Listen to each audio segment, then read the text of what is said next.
President, thank you. Wanted to touch on the world on fire that you mentioned, but let's start, if we could, with your references to Greenland and the Panama Canal, so forth.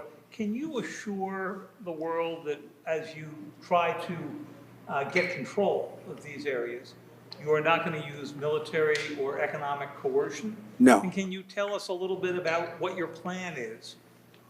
Are you going to negotiate a new treaty?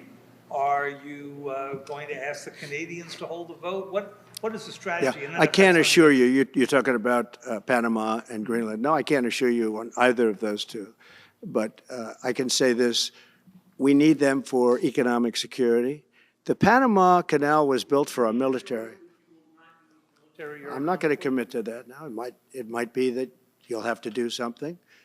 Look, the Panama Canal is vital to our country. It's being operated by China.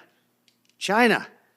And we gave the Panama Canal to Panama. We didn't give it to China. And they've abused it. They've abused that gift. It should have never been made, by the way. Giving the Panama Canal is why Jimmy Carter lost the election, in my opinion, more so maybe than the hostages. The hostages were a big deal.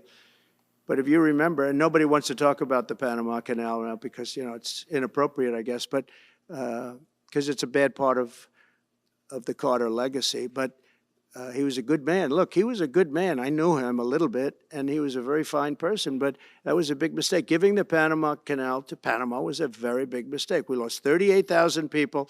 It cost us the equivalent of $1 trillion, maybe more than that. Probably the most expensive, they say it was the most expensive structure, if we call it a structure, which I guess you can, ever built. And giving that away was a horrible thing. And I believe that's why Jimmy Carter lost the election, even more so than the hostages. Those two things.